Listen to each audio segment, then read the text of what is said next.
Мөн бага сургууль байхдаа гудамжны хождогчаас маш ховор болортой өсний хавцарыг ертөг 3 давсраар харсан байдаг аж. Шон яг шагийн ад зургийг уншиж байгаа мэт санагдан. Төр хүлээ хийх хүсрээ. Дараа нь фунзос гаргаж ирээд шаагаас хөл эсвэл тоог сонгохыг хүсв. Шиэл басаа үлдснээр нь yon гэж хариуллаа. Фунзосыг шидэж Шоныг барьж авахар гар сонгох үед заа сунаж басаараа тавтав. Шон шагийн ад ямар ер бүсэн болохыг ухаарч мэл гайхав. Сина Азийн бар сонирхолтой байж болох ч тэдэнд шиа даахыг тэмдэглэв. Мөн тэрээр маргааш нь мөрийдээ тавламын хот руу явах сонирхолтой байгаа эсхийг асуулаа. Шүү ярийг нь тасалж тэнд яах гэж ирснээр мартаж басгүй санаалав. Шүүн хэтэрхий болгоомжлох шаардлагагүй гэж хариуллаа. Жижиг бар тогтсон газарт үзэгддэггүй. Бөгөөд нэвтрэх хугацаа богино байсан олон хүн гар хоосон бүцэн аж. 3 өдрийн өнөөгөө нэвтрэх хэрэгтэй. Тул тэдэнд хангалттай хугацаа байв. Гинт агуун дотроос дэлбэрч цансагдаж гсэн тэдэнд болгоомжтой байхыг анхааруулав. Сул дорой харагдаж байсан ч Баатарлыг зэрэглэлийн амтан бол Баатарлыг зэрэглэлийн амтан хിവэр байв. Жоо тэднийг өөрийг нь дагахыг тушаав. Энэ хооронд гаднаас нөхцөл байдлыг ажиглажсэн хүн жоог сайхан орсон хүмүүсийн нэг мөн болохыг тэмдэглэжээ. Гэвч тэд 72 цагийн өнөөгөө нэвтрэх хэрэг очсон тул жоог хязаа гарч ирэхийг тэр мэдэхгүй байв. Мөн ажиглажсэн жин хэтэрхий оройтж магадгүй гэд Жоотой яарштай уулзахыг шаардав. Тэр хүн тэдэнд хаалгачин ажлыг хөндрүүлэхгүй байхыг зөвлөв. Тэрээрийг гэр бүл туслахыг хүсэж байгаа ч биений нохон холбооны харьяас байдаг гэж тайлбарлав. Хэдийгээр Лойнд байршдагч бүх нэвтрэгчдийг наривчлан тайлгнах ёстой аж. Холбооны парламентаас хамгийн дээд түвшний зөвшөөрөл аваагүй бол хүн бүр дүрмийг даах ёстой байв. Нөгөө талд аврах бар ятагтан хэвтэх бөгөөд хуун энэ үнэхээр Баатарлыг зэрэглэлийн амт мөн үү хэмээн гайхна. Учир нь түүнтэй тэнцэхэд хүлээж яснаас хамаагүй хялбар байлаа. Бар зүгээрс өөрийн зэрэгчдээ сул байсныг фүн онцлоо. Түүнчлэн Шоныг үүнийг цадах жинхэнэ шалтгааныг олж хараагүй байж магадгүй гэв. Жогийн стратеги барын бүх даралтыг үр дүндээ сармжуулсан байжээ. Шиа барыг ажиглаад тэр нь өөрт нь бууж өгч өндөг болон хувирсныг анзаарав. Амтан өөрийн хүсэлтээр өндөг болж байгааг анх удаа харж ийн гэж Шон хэлв. Дараа нь Шиа хариуд нь төс хүрхийн амлан өндгийг өөртөө үлдээхийг тэднээс хүслээ. Шиа олцоо ганцаараа авах бодлого байгаагаа тодтоод мөнгөөс sul өөр зүйлээр төгж болно гэв. Шон Жогийн хамт өөрийгөө сэрхоор ирсэн бөгөөд мөнгөөр дутаагүй гэдгийг хэлв. Фон мөн тэр өндгийг огт сонирхгүй байгаагаа илэрхийлв. Жо юу болоод байгааг гахаж Баатарлыг зэрэглэлийн дагаврын үндгийг Шиагаар салхах нь үнцэнгүй гэж үзв. Жижиг бар төм өдөхгүй дахин гарч ирэхгүй байх хэмээн фон хэлээд хэрэг болбол залхаарай гэж Жод хэлв. Тэднийг гарч ирэхэд жин хүлээж байхыг Жо харав. Тэр түүнийг үл томсорсон ч жин түнлөө дуудаж яагаад үл тоож байгааг нь асуув. Тэр яагаад тэнгэрийн бэлгээс татгалцсныг мэдхийг хүсэж байлаа. Энэ нь өөрийнх нь биш мэд санагдсан бөгөөд яагаад өөрт нь ирснийг мэдэхгүй байна гэж Жо хариулв. Түүнээс авсан байсан тал буцаагаад өгсөнд нь тэр баярсахгүй байна гэж өв. Жин өөрийг нь доромжиж байгаа эсхийг асуугаад хэрэг тийм бол жинхэнэ төрхөө харуулахыг шаардав. Царилтаас зогтхон оронд ээжийг нь ирэх мэдлээ өөрчлөхөд хүргэсэн тэр хүний хүч чадлыг тэр харахыг хүсжээ. Жин өөрийнх нь замд юу саадуулж байгааг харахыг хүсээд түүнд хിവэр байгаа өрийг нь сануулв. Тэр зөвшөөрсөн бөгөөд жин амлалтаа одоо биелүүлж тэнгэрийн бичгийн газар нутгийг өөрт нь авч өгөхийг сануулв. Тэр үнийг ч бас зөвшөөрөв. Тэдний гэртээ харахад жин түүнийг тэнгэрийн бичгийн талаар нарийн мэдгүй байж магадгүй хэмээн тамагчиж зааж өгөхөөр иржээ. Жин багш байх ямар байдгийг мэдрэхийг хүсэж байна уу да гэж Жо гайхав. Тэнгэрийн бичгийн газар нутаг нь үнэндээ онцгой бөгөөд асар удам хэмжээст бүс гэдгийг чинь тайлбарлав. Тэнд хагас бурхан гихтдэг хүчрхэг амтд оршин суудаг аж. Эдгээр хагас бурхан нь аимшигт хүч чадалтай төдийгөө савшгирийн дасан хүмүүсийг хүчээр зөвшөөрдөг. Тэд тэр хүмүүст онцгой цэсний шугам хайрч дахин давтагдшгүй чадваруудыг олгодог байна. Тэдний сайн мэдэх 6 баатар бол эдгээр хагас багтаас 6 өр цэсний шугам асан анхны хүмүүс байв. Тэдний өөр удам энэ цэсийг өргөх бөгөөд тулаанд Жоны ашигласан нэрүүн эзэн хааны бие бэлдэрн тэр 6-гийн нэг юм. Үр өдмийн цэсний шугам нь анхны шигээ хүчтэй байхгүй ч асар их хүчийг агуулсаар байдаг аж. Тэнгэрийн бичгийн эрхийг яагаад зөвхөн залуу үеийнхэн дурдаг. Өндөр зэрэглэлийн шинжээчд үүнд хамаарчгүй эсхийг Жо асуув. Энэ нь тэд хүсээгүй дээ биш. Харин чадахгүй байгаа юм гэж чинь хариулав. Хагас бурхтын бүсдийг хязгаарчдын дөрмийн улмаас зөвхөн домог зэрэглэж болно түүнээс доош түвшнийхэн тэнгэрийн бичгийн нутагт нэвтрэх хэрэгтэй. Зан яагаад тгийнийг тэнгэрийн бичигт ихэрхий хүчтэй гэж хэлснийг одоо л ойлголоо гэж Шүү хэлв. Жин үнийг шалтгааны нэг хэсэг мөн гэдгийг бодлоо. Түүнчлэн түүний ах өмнөх тэнгэрийн бичигт оролцсон боловч амжилтад хүрээгүй гэдгийг дурджээ. Жин лантай уцаар ярьж байгаа дуудлагыг таслахад тэнгэрийн бичиг асан хүн байхгүй болтой гэж Жо хэлв. Хатагтай Жог түүний өмнөөс тэнгэрийн бичгийн нутаг руу явахаар зөвшөөрсөн гэж хэлснийг Лан шанд дуусгав. Мөн Лан Жог тийшээ дагалдаж хоёр шин даатгажээ. Шин энд хөрөлцөг зөвшөөрөв. Шин Жод хэрэгтэй зүйлсээ багшхыг хэлээд үлдсэнийг нь өөрөө зөвшөөрсөн гэж итгүүлв. Жо зөвшөөрөөд минтээ хийсэн яриагаа санав. Тэр мөнийг тэнгэрийн бичгийн талаар мэдхүү гэж асууж ижээ. Химжээст эрдний эрдэмтний хувьд бусдаас эсвэг мэдэх нь мэдээжийн хэрэг гэж минь хариулсан байв. Дараа нь минь бугунаасаа нэгэн зүйл харгаж Жо төвчээ. Тэр бүгдд нь нэгийг хийж өгөхөөр төлөвлөсөн ч Жо хувийн чөлөө асан тал одоо өгч байгаагаа тайлбарлав. Үүнийг сахиус гэж бодоорой хэмээн тэр Жог хүсжээ. Жог хариулах гэж хаалга тогших дуусан сөвтөв. Тэр хаалгаа нийтлэгсэн зогсож байлаа. Гсан тэнгэрийн бичгийн гидсэн жагсаалтад Жогийн нэрийг харснаа хэлээд яагаад түнд мэддэггүй асуу. Тэд сувжтыг хамтдаа тууж болох байсан штэ. Шон дагуулж явахад татгалцах зүйлгүй гэж шин хэлв. Дараа нь Жо шинийг Шонд танилцуулж тэр тэнгэрийн бичгийн нөт рүү хамт явна гэдгийг тайлбарлав. Шинийн нэрийг сонсоод Шон түүний тийний цотой хүйдийн цэцч чөтгөр туслах мөнгө гэж асуулаа. Шин бүсэд хүмүүс өөрийг нь хэрхэн хатыг хүлээн зөвшөөрсөн ч тэр талынхаа харахгүй хичээн гэж тэдэнд тэтгүүлв. Шон цочиртж шин өөр ямар нэг зүйлийг бүрэн хүлээн зөвшөөрöd байна уу да гэж байх. Жог дагаж туслахаар цэргэндээ очиж төр туслахаа ижгээсэн тэнгэр бүжийн шийдвэрээр Шонга хан тэмдэглэв. Яг тэр үед шин тийнээс дуудлага хүлээн авлаа. Ярианы үеэр Кинжог оролцохоо айлж болох хурдан бацхан нэн чухал гэсэн цэргийн тушаажаагүй. Тийм шинийг ариун газар руу явах замдаа Цэнжин улсаар дайрч өнгөрөхийг дурджээ. Тэгээд цаг хэмнэхийг хүсвэл тэнийг хамт авч явахыг хэлв. Шин зөвшөөрч дуудлагыг дуусгав. Дараа нь Шинжо Шон хоёроос ариун газар руу явах замдаа Цэнжин улсыг үзэж сонирх талаар юу гэж бодож байгаа гэсэн. Тэр орой Шинжо Шонор замдаа гарлаа. Эзэнгүү хараа хэмжтгүй газар нутгаар яагаад зочлохыг хүссэнийг Шон шинээс асуув. Лигийн гэр бүл мөн 9% тул тэрээр иш тараа хизээ нэгэн царт энэ бүсийг илүү сайн ойлгох хэрэгтэй болно гэж чи хариулав. Мөн тэд Цэнжин улсанд ямар нэгэн хэмжээст мутаци гарсан эсхийг судалж байжээ. Шон буцаж очиад автагаа зөвлөж тухайлбан гэдгийг хэлв. Цэнжин улсаас халгүй бөгөөд тэнд үнэхээр хэмжээст мутаци гарсан гэдгийг ч тэмдэглэв. Тэднийг явж ятчин болж машинаар цааш явах боломжгүй цэвт хүлээ. Тэд тэнд удаан саатахгүй бөгөөд тэний зөвхөн тохон бүсдэх хэмжээст хэлбэрчлийн өвчлөөр цовлуулах хэрэгтэй гэж шин тэдэнд мэдэгдэв. Шиндээ ердийнхөөсөө илүү хүйтэн байх тул даруус машин тавцтайгаа хэлв. Шон им нөхцөл зөрүүлж амин хүчний техникээ хөгжүүлсэн тул нэмэр тавцс хэрэггүй гэж хариулав. Жо эртний эзэн хааны судар хүйтний эсрэг маш үр дүнтэй тэмдэглэн зөвшөөрөв. Яг тэр үед Жогийн толгой дээр нэгэн шуваас хот шин амьтад Жонд их хайртай болдоо гэж хэлв. Гэвч ойроос хараад тэр энэ жирийн нэг амтан биш болохыг ажиглав. Шин ямар нэг зүйл нуугдж байгааг анзаарсан ч зэрэглэлийг нь тодорхой чадаагүй бөгөөд аюулгүй хязгаартай хостой гэв. Шон шинийг үүнийг нэвт харж чадахгүй байгаад гайхаж Жогийн толгой дээр үрж байгаа тул энэ амтан нэлээд зөөлөн дагшин биш болжтой гэжээ. Шон Жод үүнийг тижээвэр амтан болгон очихыг санаж болгов. Жо тэднээс амтнаар оролдохоо болохыг угаад гэртээ хэдийн баахан аль тэддэг амтд байгаа талаар дотроо бодов. Түүнийг амтныг буулгахад тэр нь цамцруу нь мөсгөж арсан бөгөөд Жо үүний хүднээс айж гэнэ үү гэж хайхав. Шинэ нь хавийн амтд өргөлж эцэг ихтэйгээ ойр байдгийг дурдж их наалтам хаям гэж хэлв. Шон хэмжээст амтд энэ төрхөөс л хүчтэй байдаггүй юм уу гэж асуув. Шинэ дээр үед цэргийнхэн хайгуул хийж явахдаа зулцаагаа тээж яваа насанд хүрсэн зарим хэмжээст амттыг олж илрүүлсэн гэж тайлбарлав. Мөмс Вонг тэднийг өөрт нь ийм амтд олон байдаг үл хөнөөх ертөнцлөө дагуулж явж ясныг дуртав. Жо өөрийнх нь би тийм ч онцгой биш яагаад энэ жижиг амтэн зөвхөн түүнээс зураад байгааг гахав. Тэгээд тэр өөрийнх нь эргэн тойронд эртний эзэн хааны судрын энерги байгаад мэдрв. Шон Жо Грүсийг яасан бэ гэж асуухад Жо түүнийг асаргуулахаар өгсөн гэж хариулв. Шон Сия энэ шийдвэртэй гарцаагүй харамсах болно гэж хэлв. Шиншин хэмжээст бүс рүү нэвтрэх нь аюулгүй биш тул амарч аваад өглөөний гэрчлэр цааш явна гэвгээ хэлв. Маргааш өглөөнд тэд аяжлаа явган үргэлжлүүлсэн бөгөөд шин тохон бүсдэх зүйлсийг ижүүжих төхөөрөмж ашиглажээ. Жо шувуу тэднийг дагсаар байгаа хэлэхэд Шон тэр зөвхөн Жо гэж дагаж байна гэж тэмдэглэв. Хэсэг хугацааны дараа шувуу Жогийн толгой дээр дахин сув. Үйд ижсэн шувуу ганц хэмжээст амтантай тараагүй. Тул үнэхээр хэмжээст орон зайд байгаа эсвэтэй гайхав. Шин өөрийнх нь хүчирхэг аура жирийн амьтдыг үргэж байгааг тайлбарлаж тэдний хувьд энэ нь өдөртэй байгааг хэлв. Тэр дараагийн удаа тэднийг бэлтгэл хийхээр өөр хэмжээст бүс рүү авч явна гэж амжив. Шин өөрийг нь байхад тэднийг ядаж Жогийн содлын цогцохоос ойлгоно гэж найдажээ. Жо Цэнжин улс Күнсүгийн дамгтай холбогддог талаар бодон сүгийн содлын тухай тунгаа. Шон Жог үүнийг ойлгох хэрэгтэйг дурдаад заавал бөөч олон хэмжээст амтд өөрт хамгийн төхөөрөмжтэй. Ялангуяа Күнсүгийн сүгийн содтой холбоотой бүсэд кач ирдэг гэв. Шон Жог хэмжээст мутаци үүнд ямар нэгэн нөлөө үзүүлсэн гэж бодож байгаа эсхийг асуув. Яг тэр үед тэд нэгэн аратан ойртож байгааг харсан бөгөөд Шон шинээс энэ домогт Феникс мөн үү гэж асуув. Шин түүний аурдын дөв хүчтэй тал мөн чанарыг нь таньж чадахгүй байгааг хэлээд чимээгүй хайр зөвлөж.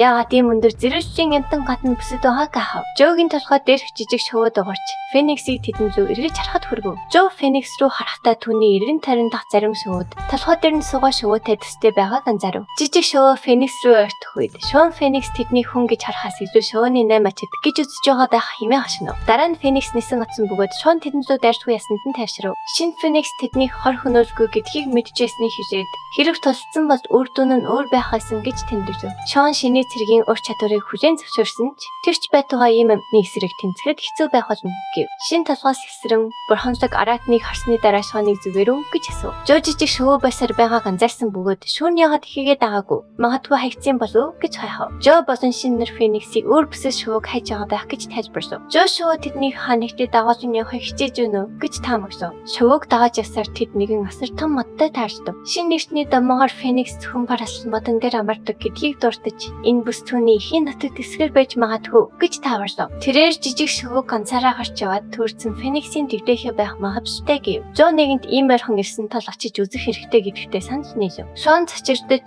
дамагт бурханлаг араатны нутагт эсгэр тарах гэж байгаа Жог тоглож байна. Химэн гайхаж энэ нь дэндүү аюултайг анхааруулв. Жо тэднийг дайрч хүүгөөгүй шувуутай хамт нутагт эсгэрт нь ажил хэдий орсон тул зүгээр байх болно гэж түүнийг тайшруулв. Тэд түүнийг өдөө хатахгүй бол тэний ч бас аюулгүй байх болно гэв. Шин санал нэгдэж амтан дайсрнаагүй тул тэнд зориулж орон зайн ижүүн нарийн мэдээлэл цуглуулах боломжтой гэж нэмж хийв. Шон ч мөн цааш явахыг зөвшөөрч Жо тэднийг харахгүй шосон мөн яарагчлан явахыг санал болгов. Тэднийг модонд ойртох үед тэний олон танк машин болж хараад тэдгээр нь хэрхэн энд ирснийг гайхав. Жо тэднийг энд удаан хугацаагаар оршигдсан бөгөөд баазгуулахыг оролцсон сарвгүй болсон цэргийн хүчнийх байх магадaltaй гэж тайлбарлав. Шинэ нэгэн зүйлийг л гаргаж тэднийг нэхэд тэний хосон сэлэм олжээ. Шинийн сэлмийг сарвгүй болоод удаж байгаа хэлээд энд байгаад гайхав. Тэрээр эрдэнэ метач хэмжээст амьтдад бараг хөршөчөлдөггүй. Тус холбооны цэргийн сумыг хэмжээст шуурганаас төрсэн агтагч металлаар баяжуулсан байдаг гэж тайлбарлав. Хамгийн цэвэр агтагч металлаар дөрвөн алтартай сэлэм урж тэдгээрийг дөрвөн эрхмийн нэрээр нэрлсэн нэгэн тахан байжээ. Шон өртөнд эдгээр сэлмийн нэгийг хаз төхөж яснаа дурсаад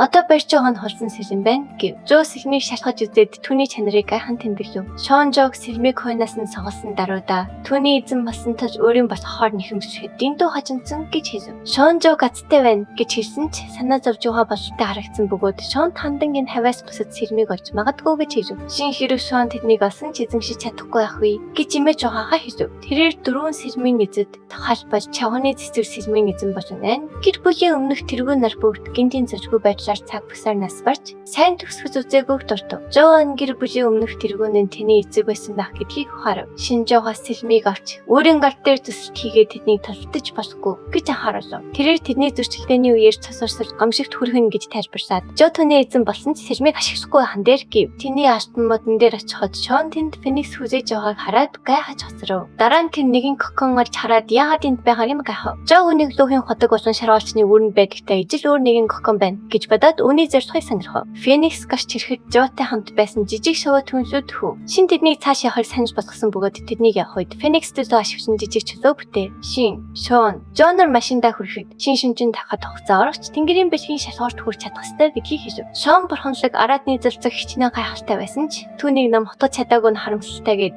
гэхдээ тэд үүнийг буцааж өгч чадлаа гэв. Жо тэднийг гар хоосон буцаагүй гэж хариулсан бөгөөд шоужоо дээр эргэж ирээд дөө гархан өндөгний харсны хилдэхийг өгөхийг тэд харав. Үүний дараа дүр зураг Кэп гэр бүлийн цайзраа шилжиж нэгэн нэр Жон эзэн нарыг гэр бүлийн нэр төрийг гутаалаа гэж зэмлэв. Тэрээр өөрт өмнө хизээч дуулж байгаагүй нэгэн хүү дарамжлагдсан гэж тэднийг шүүмжлэв. Жон Жо тэдний Кэп гэр бүлийг дорд утсан тул энэ даварсан үйлдэлийг шийдэхгүй үлдээж болохгүй гэж маргав. Тэр ил тэдний 6 баатар гэр бүл гэр бүлээс хоочин өчөөгөө авах ёстойч тэнгэрийн бэлгийн шалгуур ортож олон хүн ажиллаж байгаа тул Жогийн эсрэг хөдөлж чадахгүй гэдгийг хэлв. Жон түнд аль хэдийн төлөвлөгөө байгаа тул санаа зовох хэрэггүй гэд харин тэр Эрнест тасалж хэрэгтэй байгаа хэлв. Лид Жог түүлийн хүйтэн агаараар түүний ариун эзэн ханы бие бэлжээ хормын дотор эвдэрч чадaltaй хачирхалтай дэвүүртэй болохыг дуртаад хэрв хариу арга хэмжээ авахгүй бол тэд аюулд орно гэж анхааруулв. Тэр хүн ийм сэсний талаар дээр үед сонсч яснаа хэлээд тэдэнд нэг зүйлс гартуулв. Жон нэг салхины дагин бурхны хамгаалалт эсхийг асуухад нөгөө хүн тийм гэж бодлоо. Жон тэднийг овгийнхоо эрдэнэсийг зээлжүүлэхэд бэлэн байгаад маш их гахаж байлаа. Нөгөө хүн сэсний талаар сайн мэдэхгүй ч салхи вэрэ байна гэж хэлж байв. Салхины дагин бурхны хамгаалалттай тул ямар ч салхины төвтгөө Жонд нөлөөлөхгүй гэж хэлээд тэднийг өргөшөж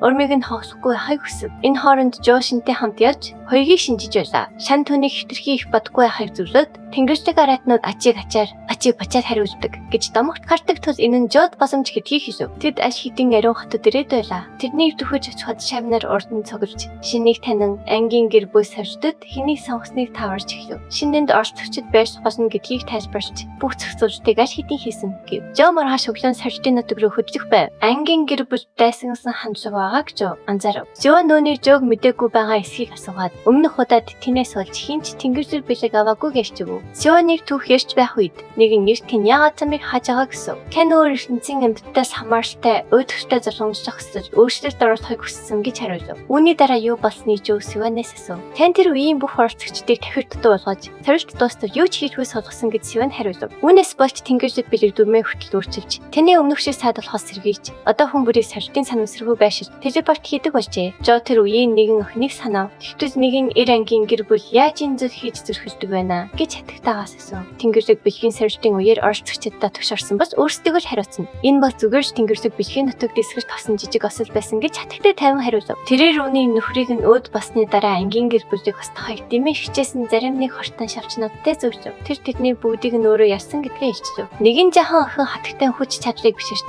ирээдүйд түн шиг болохыг хүсэж байгаагаа хэлв. Охин хизээ нэгэн цаг татагтай ялж бүрч хүчтэй болно гэж амлав. 4 сар явтахад охин байшингийн тархин дээр сууж явах үед Жон ирж түүнийг эцэст наснаа мэдгэв. Охин түүний төсөвлөгөөнд оролцохгүй гэж хариулв. Тэр хатагтай бас 6 баатрын гэр бүлийн гишүүн гэдгийг мөн тэдний нэр хүндийг хамгаалах нь түүний үүрэг гэдгийг мартахгүй хайж Жон санаалв. Түүнийг үгээд дуусгахаас өмнө хатагтай түүний нүүрсээ цагчиж ийм үг дахин давтахгүй байхыг анхааруулв. Тэр өөрийг нь зааварчлах хүчтэй гэдэгтээ үнэхээр итгэж байгаа эсхийг асуув. Шан Жод нэгэн өндөг өгч лан өнөөр Жод өхийг хүссэн гэж тайлбарлав. Жо бусад хамтрагч амьтны өндөгнөөс толдож болох ч үүнийг заавал хүлээн авах ёстой гэж зан шаарджээ. Тэр үнийг хинжээс бүсээс өөрөө олж авсан тул Жо дуртай дургүйгээсээ ус хамааран авах ёстой байв. Хэрвээ авахгүй бол эргэж ирээд өдөр бүр түүнтэй болон жинтэй хамт хооллох болно гэж сүрдүүлжээ. Шан сорилт дуустал хүлээх болно гэж Жо дамжиж төсөв. Жо өндөгний тайлбарыг шалгаад энэнд холимог бийтэй хамгаалалтын төрлийн хамтрагч тижээвэр амтан болохыг анзаарав. Түүний хамтрагч төлөв нь 2 дуулга байсан бөгөөд лан өнийг түүн зориулж дээр үеэс бэлдсэн болжээ. Өсөнд орсны дараа Сивэн ирж Жогоос ариун газарт орсныхоо дараа айр сүмд бясалгах шийдсэн эсхийг асуув. Ангийн гэр бүлийн нар харах техник нь нарны сүмтэй холбоотой бөгөөд нарны хатуужийг давж нарны сайн биеийг олж авснаар бүх техникийн төгс хэлбэрт хүрдэг гэдгийг сайн санав. Шин өөрийгөө амин хүчний техникүүдийг сайн ялгадаггүй гэдгийг хүчээр зөвшөөрсөн ч Жогийн амин хүчнэр харах техниктэй төсөөтэй биш байна гэж бодов. Жонор харах техникийг бясалгаагүй. Тул хаашаач асан хамаагүй гэж хариулв. Тэрээр Сиванич бас охины техникийг бясалгаагүй бололтой гэж бодов. Сиван Жогийн мөрийг хүчтэй алгадаад түүний юу бодож байгааг мэдж байна гэв. Сиван ихлээд төрөлхийн сүм рүү явхаар төлөвлөжээ. Тэд санамсаргүй байдлаар телепорт хийх тул төрөлхийн сүм дээр уулзаад дараа нь Жогийн сонирхлыг татах сорилтуудыг хайхыг санал болгов. Жо зөвшөөрөн эрхийн хорвоогоо газайлгав. 6 баатрын гэр бүл ангийн гэр бүлийн төлөөлөгч болгочоод дайсан Жог мөн Жод сансан. Жон бас сорилтод байгаа Сиван харуулв. Тэр тэднийг уулзах хүртэл Жог боломжтой байхыг зөвлөв. Жо асуудал тарих сонирхолгүй байгаагаа илэрхийлж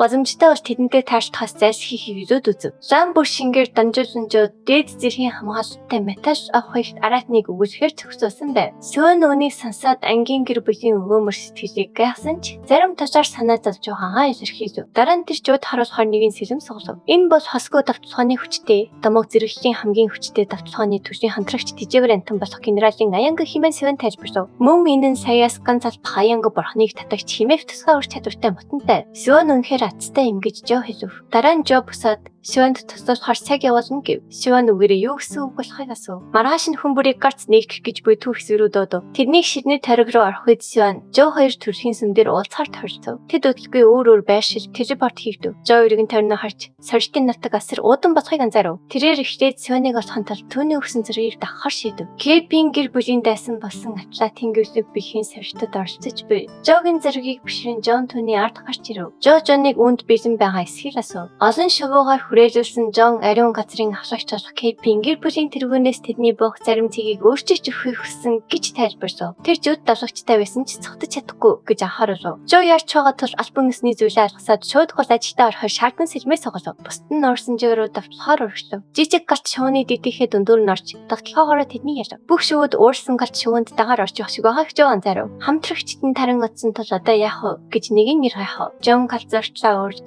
Жог алхахыг тушаав. Жо галт шууны дэдийхээ хажуу тийш нь тавиад үлдснийг нь өөрт нь үлдээхийг даатгав. Дараа нь тэр навчин сэнсийг гаргаж ирээд асар том харсаа шихөөсгөв. Жон салхины эсрэг өөрт нь өгсөн төхөөрөмжийг ашиглаж сэнсний хүчгүйгээр Жо яаж тэсхийг тунхаж тэднийг Жо руу дахин давталхаар бэлдэж явахад тэр сэлмээ чадварсаг эзэмшиж хид хідэн дайсны хөнөө салхины амин хүчний ур чадварыг ашигласны дараа Жо яаж ийм хүчтэй хэвээр байж чаддаг байна гэж Жон цочирдан асуув. Жоны хүмүүс галаар давталж дэлбэж дүүсгсэн ч Жо бүх төлөөс бултаж дахин хид хидийг устгав. Жон тэднээс Жог зөксөхийг шаардав. Нэг нь эрч Жогийн урагшлах туршлах цамыг хаахаар дөрвөлжин бамбай дуудсан боловч Жо сэлмээрээ үнийг хийж бархан буцсахв. Яг тэр мөчөд Жон Жогийн өөх цаг болсон гэж тунхаглаад хүчтэй давталгаа гихлүүлв. Хар энергээр хүрээлэгдсэн давталгаа Жог онов. Жон Жог ингээд дуслаа гэж бодон төгсгөлээ гэж итгэсэн ч Жо шидийн давталгаанаас балтаж Жоноос ямар төгсгөлийн тухай яриад байгааг нь асуув. Жог ямар ч харихгүй байхыг хараад Жонг хонхоо шөхрөв. Хүн яаж ариун гэрлийн гэсгэждэг махан биеэрээ төсвөрлөж чаддаг байна гэж Жон итгэж яддаг ашиграв. Жо эртний эзэн хааны амьдралын хувь тавьсан гიშгсэн бөгөөд хуруугаа аюултаагаар дуурахад Жон түүнээс айман гэсмит харав. Жоныг асныхаа дараа Жо салхины давталгааг хааж исэн төхөөрөмжийг нь авав. Жон өөрөө Жо дээр сайн дураараа ирсэн тул Жо үнийг авах нь зөв гэж үзв. Дараа нь тэдний амин хүчний голдролыг тасалж дахин асуудал үүсгэхээс зайлсхийхээ шийдэв. Жо гэрхэд түүний ардаас хин нэгэн төхөж байгааг мэдрэв. Тэрээр нуугдсан хүнд хандаж давтлаагүй тул дайсан мэн биш гэж үзлээ хэмээн хэлв. Жо найзтайгаа уулзах шаардлагатай байгаагаа дуртаад тэр хүнийг өөрийгөө өршөөхийг хүсв. Энэ нь Жоны тусламж хүсэж байсан нөгөө охин байж таарав. Тэр өөрийгөө сайн нуугдсан гэж бодож байснаа хүлээн зөвшөөрөв. Охин Жогийн гайхалтай хүч чадлыг тэмдэглээд